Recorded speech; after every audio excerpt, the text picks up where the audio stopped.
Magandang araw po. Isa na namang Lunes ng umaga sa atin. Ako ay nasa opisina na naman upang mag-report sa ating mga dapat gawin. Yung mga nangyari nung nakaraang linggo, kagaya nung nangyaring evaluation sa farm sa Barangay Immaculate Conception, ay ginawan ko po yun ng report ngayong umaga para maipasa at malaman ng aming head kung ano yung aming ginawa doon. Actually, si Mayor at ang aming head at ang mga validators, kasama po sila sa mga umikot sa validate ng mga barangay sa mayroong mga funds. Meron po kasing competition ng bawat barangay para sa kontrata po. Ang layunin po yan ay makatulong sa mga kapitbahay. Simula po nung nag-pandemic yan, ay nagkaroon po ng mga farms ang bawat barangay. Pero hindi naman po lahat nag-participate. Yun lang pong mga barangays na mayroon pwedeng paglagyan ng farm. Kagaya po ng aming barangay, ang Immaculate Conception, ay meron po isang vacant lot doon. Noong una, bato-bato lang yun. Pero dinevelop po. Ipahingin nga ako ng tape paper clip. At nagmukhang pwede na po siya ngayon. Siya lang. Dati yung bato-bato na pababa ay naging patag at naging puro lupa. Yun ang naging mahirap para sa amin na magkaroon po ng tunay na lupa para magkaroon po ng pananim. Napagtagumpayan naman po namin yun. Kaya naman ngayon ay inaamin na naman nakakaroon po kami ng mga awards. Nare-recognize po ng city ang mga paghihirap. Ito na nga, nakikita na nila kung paano mga pinagkagawa nila. Nung una napakahirap, ngayon pinagpapatuloy na lang. Pinagaganda, sabi nga nila, established na po yung farm. A little of everything. Lahat ng tanim mayroon, may poultry, may fish. Lahat po ng pwedeng kainin ng mga Pilipino ay mayroon doon. Hindi naman ganun kadami, paunti-unti lang, pero kompleto. At ang ginawa nga doon ay naging passage yun from isang street hanggang doon sa kabilang street. Naging tagusan na yun. Hindi ka naliliko doon sa napakalayong likuan pa. Parang shortcut ka na doon ka nadadaan. Parang naging parky pa rin yun. Nagagamit din yun para sa mga batang nagpa-practice sa kanilang gagawin sa school, lalo na yung mga project nila. Nag-ano sila doon sila nagpa-practice sa loob. Video yan. Kasi malawak po ang parke doon. Parang mayroon siyang park. Tapos yung mga senior citizens naman, tuwing umaga, ay nagsusumba sila doon.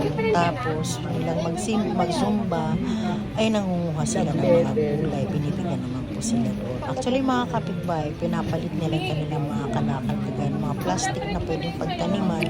Pinapalit nila yun ng mga gulay. At pag gusto naman nilang maghalaman, yung ibang pinapalit nila ay mga bagong tanim na fingerlings na mga pulo. Pinapalit po nila. Pero yung kadalasan, mga bunga na yung ani na ng gulay ang pinapalit nila para iluluto na lang nila para makakain na kaagad. So, hindi lamang puro sa barangay yun, maging sa mga kapitbahay ay napapakinabangan po. Actually, maski yung kahit na sino mga validators, minsan mga pumapasyal ng mga taga-city halls, so mga nag-evaluate, ay napapadalhan din po sila. At saka nagluluto doon, napapakain po sila. Actually, yung mga farmer, stay in po sila doon maghapon kasi mula umaga 8 o'clock hanggang 12, tapos magbe-break sila ng 1 hour, ang balik nila alauna. Doon na rin po sila kumakain, doon na sila merienda. Lahat po ay nanggagaling sa farm, galing sa pagsisikap din nila. Baliban pa yun doon sa mga sa sweldo nila. Hindi lang, pero sapat na yun para sa kanila kasi busog naman sila maghapon doon. Sakop naman sila sa pagkain. Napakagandang sa pakiramdam na yung mga pinaghirapan mo ay nakikita na. Ako'y natutuwa, hindi man ako kasama doon. Parang kasama na rin ako kasi barangay ko nga yun, nagpa-participate din ako sa mga dapat gawin. Ako po yung nagdadala ng mga instructions para na-implement namin sa barangay para ma-improve pa. Kaya nagkakaroon ng validation para naman sila kulang. Yung mga mayroon kasi silang kanya-kanyang posisyon. May mga taga-DILG, mayroon sa kontrabutong talaga.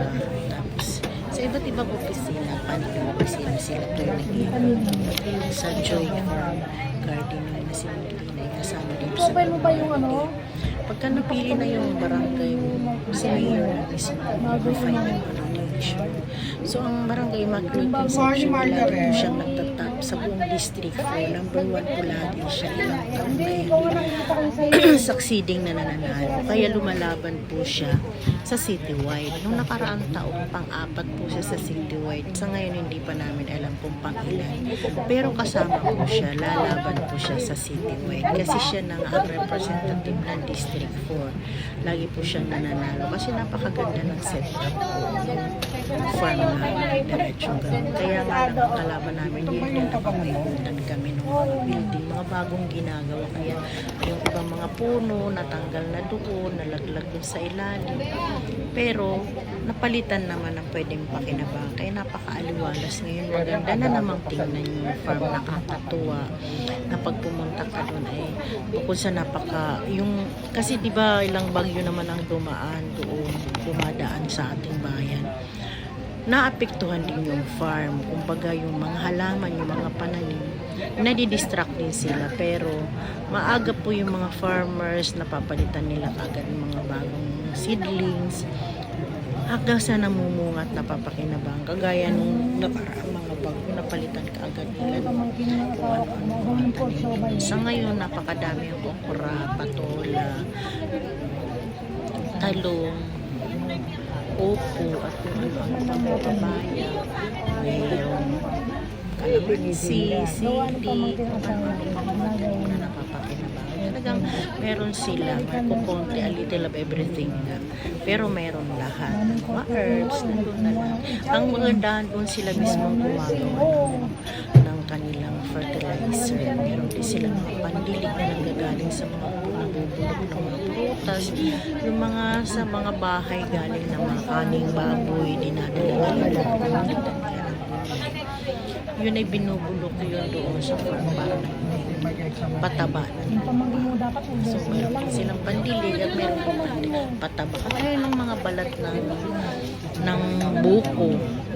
Si buko na nagtitinda kay nausap ni Kapro na kasi nahihirapan siya magtapon. Doon mo na itapon sa amin, bibigyan ka pa namin ng gulay. Yung mga yun ay ginigiling po. Meron silang gilingan doon sa farm. Tapos pinipilad nila, tapos kikilingan na ulit. Kagaya ng ginagawa yung mga dahon, lahat ng mga nabubulok, pinagsasama-sama nila, tapos ginigiling hanggang sa maging fertilizer. Binabaon nila yun doon sa mga halaman. Kaya makikita mo, itim na itim yung mga lupa. Kaya napakabilis umusbong na mga pananim nila. Matutuwa ka kasi pag ikot mo sa kabila may poultry na Wala pa si Dan? hayop, iba't ibang hayop. Tapos pagpunta mo naman sa unahan, mayroon doon panda. Ang lalaki na ng isda, actually nakakahuli sila doon na kinakain ng piniprito, ano-anong luto. Pag kumain kami doon, may gulay, pero lahat nang gagaling doon sa farm. Napapakinabangan talaga.